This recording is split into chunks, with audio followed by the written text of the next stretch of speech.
Dito pumapasok yung hypnotherapy. Hindi ito yung hypnosis na gagawin kang aso na kakahol. That's actually a form of entertainment. But this one, hypnotherapy, is a form of treatment. Um, para siyang reset button ng utak mo. Isipin mo yung utak mo parang phone. Yung subconscious mo, which holds 95% of your habits, beliefs, and patterns, yan yung operating system mo. Yung overthinking, yan yung nangyayari kapag maraming apps na naka-open sa phone mo. Diba kasi yung tendency natin pag marami tayong kailangan gawin, say for example, gagawin natin sila ng sabay-sabay. Nagpapanik tayo, gagawin natin sila ng sabay-sabay. And tendency, wala kang natatapos. Marami kang nasimulan pero wala kang natatapos.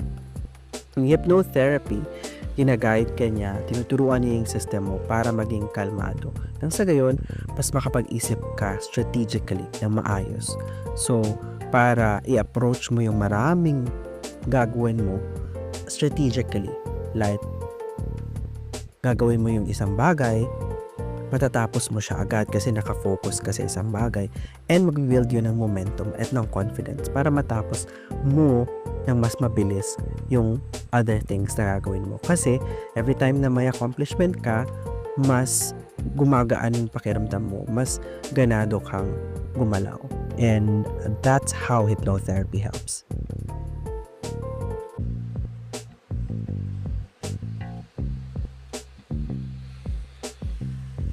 Through a hypnotherapy audio, your body enters a deep calm state kung saan yung brain mo gets the message na we're safe now.